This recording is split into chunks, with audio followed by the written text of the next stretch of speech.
பிரதோஷம் என்பது சிவபெருமான் மற்றும் நந்திகேஸ்வரர் வழிபாடு ஆகும். அனைத்து சிவ ஆலயங்களிலும் இது மிகச் சிறப்பாக கொண்டாடப்படுகிறது. எம்பெருமான் ஆழகால விஷமுண்ட நாள் சனிக்கிழமை எனப்படுவதால் சனிக்கிழமைகளில் வரும் பிரதோஷம் மிக சிறப்பானதாகும், மகிமை பொருந்தியதாகவும் கூறப்படுகிறது. இதை மகா பிரதோஷம் என்பார்கள்.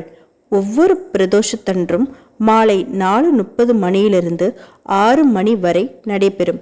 அபிஷேகத்திற்கு பால், தயிர், பஞ்சாமிர்தம், இளநீர், பச்சரிசி மாவு, நெய், எண்ணெய் மற்றும் சந்தனம் போன்ற அபிஷேகத்துக்குரிய திரவியங்களை வாங்கி கொடுக்கும் அன்பர்களுக்கு சிவபெருமான் அளவில்லா திருவருள் புரிவார்.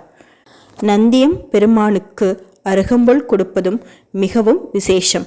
அபிஷேக ஆராதனை முடிந்த பிறகு அழகாய் அலங்கரிக்கப்பட்ட ஈசனையும் பார்வதியும் நந்தி வாகனத்தில் அமர்த்தி தேவார திருவாசக துதி பாடல்களுடன் ரிஷபாரூட மூர்த்தி மகாதேவ என்ற கோஷம் முழங்க வலம் வரும் காட்சியை காண்போருக்கு பாவங்கள் விலகி நற்பலன்கள் தானாகவே வந்து அடைகின்றன. பிரதோஷ காலத்தில் சிவபெருமானை பூஜிப்பவர்கள் தமது பாவங்கள் நீங்க பெறுவார்கள். தேவர்களின் குறையை முதலில் நந்தியம் பெருமாளை கேட்டு சிவபெருமானிடம் சென்று விண்ணப்பித்ததால் பிரதோஷ காலத்தில் நந்தியம் பெருமானுக்கே முதலில் பூஜை செய்ய வேண்டியது அவசியமாகும். பிர என்பது அளவு கடந்தான தன்மையை உணர்த்தும் தோஷம் என்ற சொல் தீமையை குறிக்கும். எனவே பிரதோஷம் என்பது ஆழகால விஷம் தோன்றியதால் அனைவருக்கும் அளவு கடந்த தீமை ஏற்பட்டு பெருந்தொல்லை உண்டாக்கிய காலம். பரமேஸ்வரன் அந்த விஷத்தினை உண்டு யாவரையும் காப்பாற்றி காலம் எல்லோருக்கும் கஷ்டம் நீங்கி மகிழ்ச்சி கொள்ள ஈசன் ஆனந்த தாண்டவம் ஆடிய காலம். சிவனையும் நந்தியையும் வணங்கிய பிறகு சண்டிகேஸ்வரரை வணங்கிய பின்பு பிரதட்சணமாக வந்து சிவன் மற்றும் நந்தியை வணங்கி வலம் வருவது. கோமுகியை கடக்காமல் மீண்டும் நந்தியிடம் வந்து கும்புகளுக்கு நடுவே சிவனை தீபாராதனையில் தரிசிக்க வேண்டும்.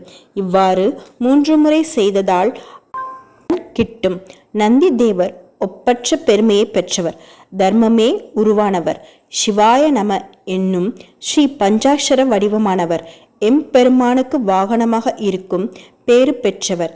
பிரதோஷ காலத்தில் நந்தி தேவருக்கு நெய் விளக்கேற்றி வெள்ளம் கலந்த அரிசியை நேவேதிப்பர். அருகம்புல் ஆராதனையும் நடைபெறும். வில்வ தலத்தால் அலங்காரம் செய்வர். திருக்கயிலாய மாமலையில் அயன் உமையம்மையுடன் நவராத்தினம் மணிப்பதித்த மரகத ஊஞ்சலில் எழுந்தருளுவார். அதே சமயம் எதிரிலே காட்சி தரும் ரிஷபதேவரின் மூச்சு காற்று பட்டு ஊஞ்சல் மிக அழகாக ஆடும். இக்காரணம் பற்றியே சிவசன்னதிக்கு முன்னால் நந்தி தேவர் திருத்தோற்றம் அளிக்கிறார். ஊழிக்காலத்தில் 7 கடலும் ஒரு கடலாகி பிரபஞ்சமே ஒன்றினுள் ஒன்று அடங்கி இறுதியில் அனைத்துமே சிவனுள் அடக்கம் என்னும் நிலையில் பிரம்மாதி தேவர்கள் முனிவர்கள் கூட சிவசக்தியினுள் அடங்கி ஒடுங்கி விடுகின்றனர். அது சமயம் நந்தி மட்டும் எம்பெருமான் திருக்கருணையால் சிவனுள் ஒடுங்காமல் சிவனின் வாகனமாய் விளங்குகிறார். எனவேதான் பிரதோஷ காலத்தில் நந்தி தேவருக்கும் எம்பெருமானுக்கும் சேர்த்தே அபிஷேக ஆராதனைகள் 7-14 உலகங்களும் வியக்கும் வண்ணம் அற்புதமாக கொண்டாடப்படுகிறது. 3 பிரதோஷங்களை தொடர்ச்சியாக தரிசித்தால் பிரம்மா, விஷ்ணு, சிவன் முதலான 3 தெய்வங்களையும் ஒரே சேர தரிசித்ததற்கு சமம்.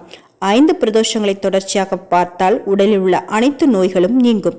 7 பிரதோஷங்களை தொடர்ச்சியாக பார்த்தால் திருமணம் ஆகாத பெண்களுக்கு விரைவில் திருமணம் நடைபெறும். 11 பிரதோஷங்களை தொடர்ந்து பார்த்தால் உடலும் மனம் வலிமை பெறுவதோடு புது தெம்பு கூடும். 13 பிரதோஷங்களை தொடர்ந்து பார்த்தால் நினைத்த காரியங்கள் தங்கு தடையின்றி நடைபெறும். 21 பிரதோஷங்களை தொடர்ந்து பார்த்தால் புத்திர பாக்கியம் கிட்டும். 33 பிரதோஷங்களை தொடர்ந்து பார்த்தால் சிவன் கோயிலுக்கு கும்பாபிஷேகம் செய்த புண்ணியம் கிட்டும்.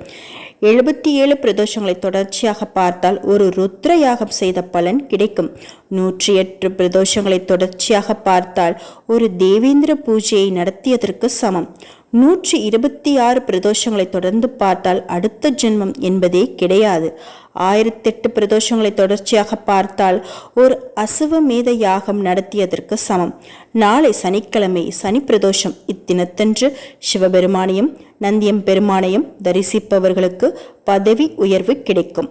இழந்த செல்வம் மீண்டும் கிடைக்கும். அனைத்து தோஷங்களும் நீங்கிடும். சனி பிரதோஷம் அன்று சிவ ஆலயம் சென்று ஈசனின் பேரருள் பெறுவோம்.